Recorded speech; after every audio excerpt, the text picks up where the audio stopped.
تو بے شمار ایک طویل فہرست ہے نیک اعمال کی، تو بے شمار ایک طویل فہرست ہے نیک اعمال کی.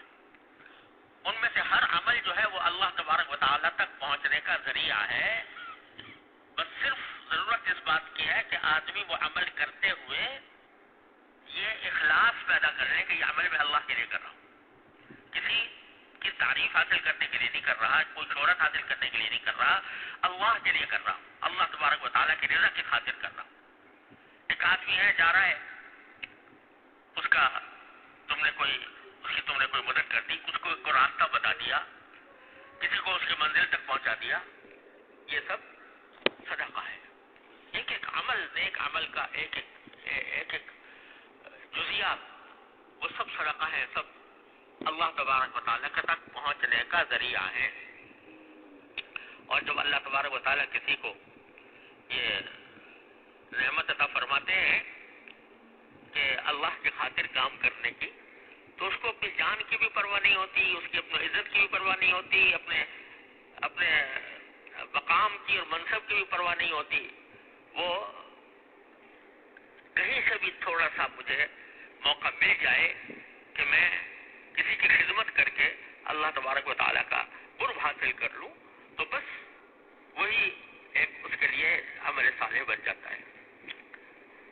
اللہ اکبر. مجھے یاد آ گئی بات اپنے شیخ حضرت عارفی قدس اللہ تعالیٰ سرہ کی، اللہ تعالیٰ ان کے درجات بلند فرمائے.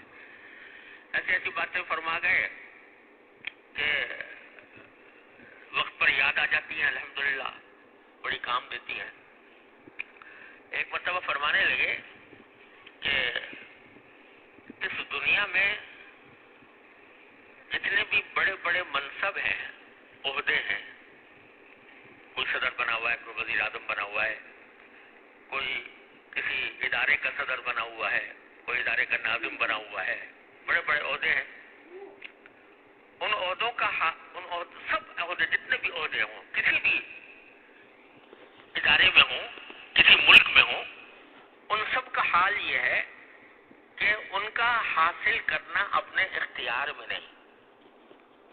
میں اگر چاہوں تو میں صدر مملکت بن جاؤں یا وزیر اعظم بن جاؤں، میرے اختیار میں ہے، کسی کے اختیار میں نہیں ہے. اور ہزار لوگ جد و جہد کرتے ہیں، محنتیں کرتے ہیں، کیا کچھ الیکشن بازی ہوتی ہے، اور اس کے بعد جا کے کہیں آدمی کو وزیر اعظم بنتا ہے کوئی، وہ پھر بھی نہیں بن پاتا، محنت کر کر کے بھی نہیں بن پاتا. بن بھی گیا تو لوگ حسد کرتے ہیں، دیکھو یہ بڑھ گیا اور میں پیچھے رہ گیا. پھر ہزار اس کے راستے ایسے پیدا ہوتے ہیں کہ اس کو اتارو، میں چڑھوں اس کی جگہ. دیکھ لو ساری دنیا میں کیا ہو رہا ہے. یہ وزیر اعظم بن گیا، وہ تو اس فکر میں ہے کہ میری اپنی کرسی بچاؤں کسی طرح، ہر وقت زلزلے میں ہے، اور کسی وقت بھی وہ کرسی نکل سکتی ہے. دوسرا اس فکر میں ہے کہ اس کی ٹانگ کھینچوں اور اس کے اندر سے کرسی نکالوں اور خود بچا کے بیٹھ جاؤں. تو ایک طرف حسد کرنے والے حسد کر رہے ہیں، یہ اپنی کرسی بچانے کی کوشش میں لگا ہوا ہے دن رات، اور یہ فکر ہے کہ کہیں نکل نہ جاؤں، اور دوسرے اس کی ٹانگ کھینچنے میں مصروف ہے. تو یہ جتنے بھی عہدے منصب ہیں دنیا کے، جن کے لیے لوگ لڑتے ہیں، جن کے لیے لوگ جو ہیں وہ ایک دوسرے سے آگے بڑھنے کی کوشش کرتے ہیں، جد و جہد کرتے ہیں، وہ سارے ایسے ہیں، نہ اپنے اختیار میں ہے حاصل کرنا، نہ بچانا اپنے اختیار میں ہے. اور حسد لوگوں کا الگ کہ یہ بڑھ گیا میں رہ گیا.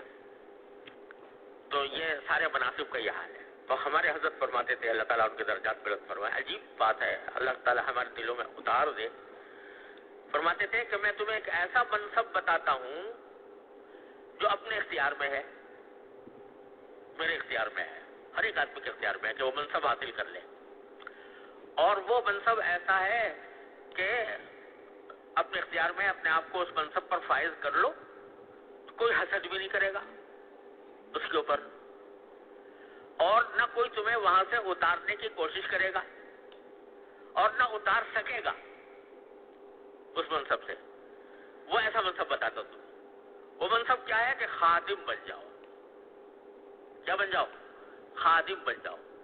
کہو میں تو خادم ہوں، سارے انسانوں کا خادم ہوں، اپنے گھر والوں کا خادم ہوں، میں اپنے سارے تعلق والوں کا، دوست احباب کا، سب کا خادم ہوں. خدمت. یہ خدمت کا منصب ایسا ہے کہ اس کے لیے کوئی الیکشن لڑنا نہیں پڑے گا کہ تم الیکشن میں کھڑے ہو اور تمہیں لوگ ووٹ دیں اور تم لوگوں سے ووٹوں کی بھیک مانگو اور پھر جا کر تمہیں خادم کا منصب نصیب ہو.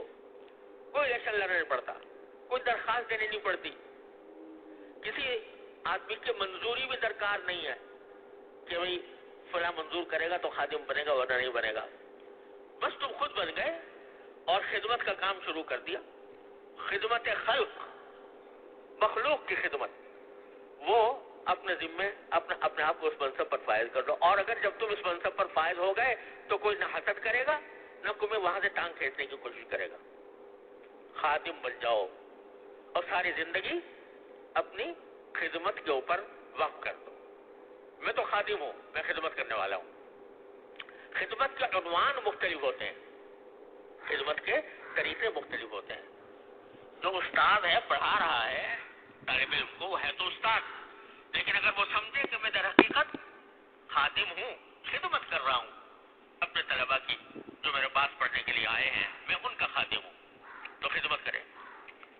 حضرت گنگوہی رحمۃ اللہ علیہ، اللہ تعالیٰ ان کے درجات بلند فرمائے، حضرت تھانوی رحمۃ اللہ علیہ ارواح ثلاثہ میں لکھا ہے کہ ایک مرتبہ حضرت سبق پڑھا رہے تھے. استاد ہیں، اتنے بڑے عالم ہیں، قطب الارشاد ہیں، محدث کبیر ہیں، اور سارے سیاہ ستہ اکٹھے پڑھایا کرتے تھے گنگو کے اندر. تو ایک مرتبہ سبق پڑھا رہے تھے، بارش آ گئی. بارش آ گئی تو لوگ بارش سے بچنے کے لیے باہر جانے لگے. جوتے پڑے ہوئے، جوتے اتار کے سب لوگ بیٹھے ہوئے تھے. تو دوسرے طلبا کے جوتے خود اٹھا کے لے کے جا رہے ہیں، دوسرے طلبا کے جوتے اٹھا کے لے جا رہے ہیں. کیوں لے جا رہے ہیں؟ کہ بھائی میں تو خادم ہوں، پہلے پڑھانے کی خدمت انجام دے رہا تھا، اب اگر جوتے اٹھانے کی خدمت انجام دے دو تو کیا ہے؟ وہ بھی خدمت اور یہ بھی خدمت، تو میں خدمت انجام دے رہا ہوں.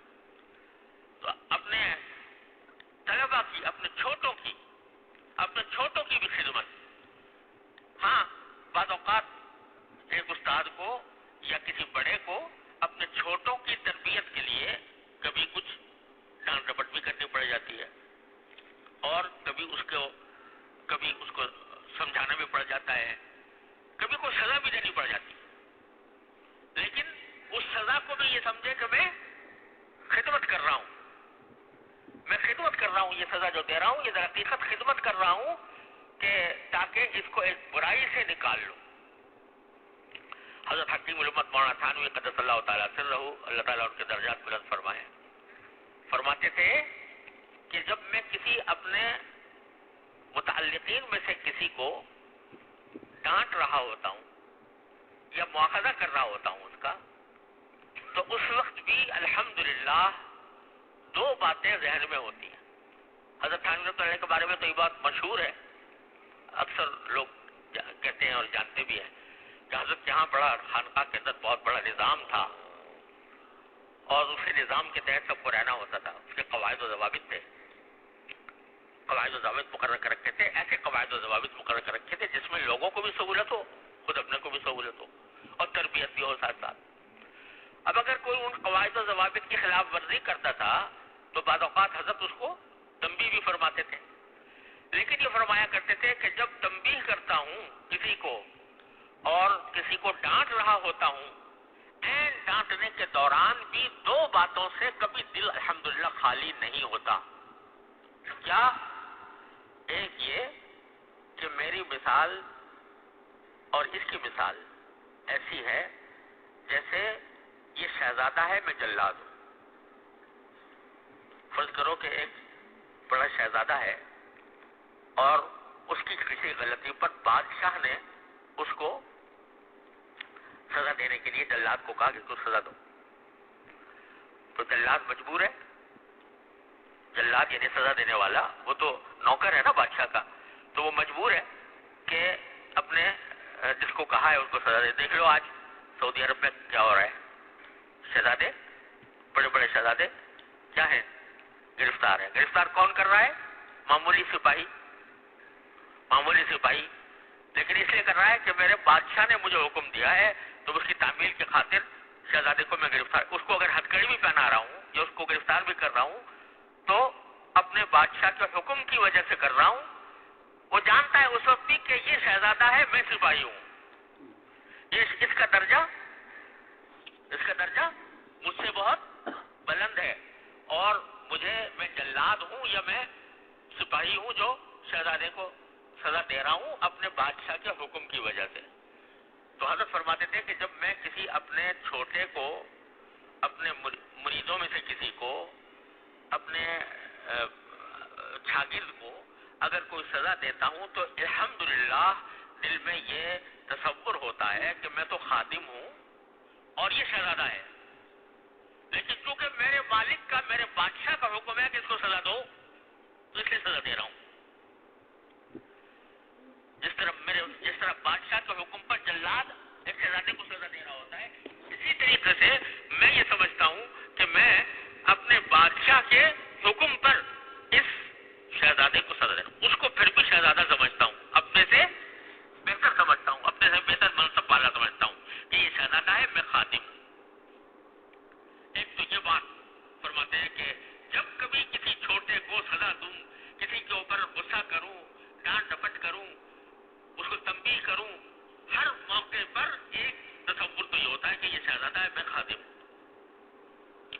اور دوسرا تصور یہ ہوتا ہے کہ اللہ میں تو اس طرح کا مواخذہ کر رہا ہوں، آپ مجھ سے ایسا مواخذہ نہ فرمائیے گا. آپ کی بارگاہ میں اگر میری حاضری ہو جائے اور میری غلطیوں پر آپ اس طرح کا مواخذہ مجھ سے نہ فرمائیے گا. دو باتیں ساتھ ساتھ چل رہی ہیں. تم نے یہ حرکت کی، کیوں کیا؟ تم نے ناجائز کام کیا، تم نے ضابطے کے خلاف کیا، تمہیں تمیز نہیں ہے، تمہیں تہذیب سیکھنی چاہیے. یہ ساری باتیں ہو رہی ہیں. دل میں یہ آ رہا ہے کہ میں شہزادے کو ڈانٹ رہا ہوں اور دل میں یہ آ رہا ہے کہ اللہ مجھ سے ایسا مواخذہ نہ فرمائیے. یہ کیوں؟ اس لیے کہ اپنے آپ کو خادم تصور کر رہے ہیں، خادم تصور کر رہے ہیں. میں نے جب میری پہلی میری بیعت حضرت عارف باللہ حضرت ڈاکٹر بحری صاحب قدس اللہ تعالیٰ سے ضرور سے تھی. الحمدللہ اللہ تعالیٰ ان کے درجات بلند فرمائے. جو کچھ ہے انہی کا فیض ہے. لیکن جب حضرت کی وفات ہو گئی تو خیال ہوا کہ اب کسی اور بزرگ سے اصلاح کا تعلق قائم کرنا چاہیے. تو میں نے حضرت مولانا مسیح اللہ خان صاحب رحمۃ اللہ علیہ کو، جو جلال آباد میں تھے، ہندوستان میں تھے، ان کی خدمت میں عریضہ لکھا اور لکھا کہ حضرت والا کی وفات کے بعد میں اپنے آپ کو اصلاح کا محتاج پاتا ہوں، تو میں چاہتا ہوں کہ آپ سے تعلق، اصلاحی تعلق قائم کروں، تو آپ اس کی اجازت دے دیں. تو حضرت نے ایک جملہ لکھا اس کے جواب میں، وہ مجھے آج تک سینے پہ لکھا ہوا ہے. جواب یہ لکھا، بندہ تو خادم ہے جو چاہے استقامت کے ساتھ خدمت لے. بندہ تو خادم ہے جو چاہے استقامت کے ساتھ خدمت لے. یعنی ایک طرف تو یہ فرمایا میں خدمت کے لیے بیٹھا ہوں، خدمت کروں گا. یعنی اپنے شیخ جو اپنے مرید کی تربیت کرتا ہے اس کو کیا نام دیا؟ خدمت. میں خدمت کروں گا. اور دوسری طرف مجھے یہ سبق دے دیا کہ میں تو خدمت کے تیار ہوں، لیکن تم استقامت کے ساتھ خدمت لو. استقامت کے ساتھ یعنی یہ نہیں کہ آج خط لکھ دیا اور پھر غائب ہو گئے. آج تم نے ہم سے کہہ دیا کہ میں خدمت لینا چاہتا ہوں، میں اپنی اصلاح چاہتا ہوں، اور پھر غائب ہو گئے اور مہینوں تک خبر ہی نہیں، نہ اپنا حال بتاتے ہو، نہ کوئی مشورہ لیتے ہو، نہ کوئی.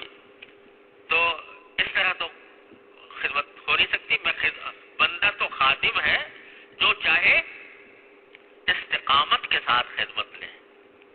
تو سبق بھی دے دیا، اور کیا سبق دے دیا اس دو جملے میں. ایک سبق یہ دے دیا کہ جس طرح میں اپنے مسترشدین، اپنے مریدوں کے لیے اپنے آپ کو خادم سمجھتا ہوں، اعتبار قطار میں ہو، تم بھی اپنے شاگردوں کو کے لیے اپنے تعلق رکھنے والوں کا اپنے آپ کو کیا سمجھو؟ خادم سمجھو۔ دوسرا یہ کہ جب خدمت لے رہے ہو مجھ سے تو پھر استقامت کے ساتھ لو، یہ نہ ہو کہ گنڈے دار تمہارا یہ اصلاحی تعلق گنڈے دار ہو جائے کہ آج حاضر ہو کل کو غائب ہو اور مدتوں تک خبر نہیں ہے کہ کس حال میں ہو کس حال میں نہیں ہو، کیا حالات تمہارے اوپر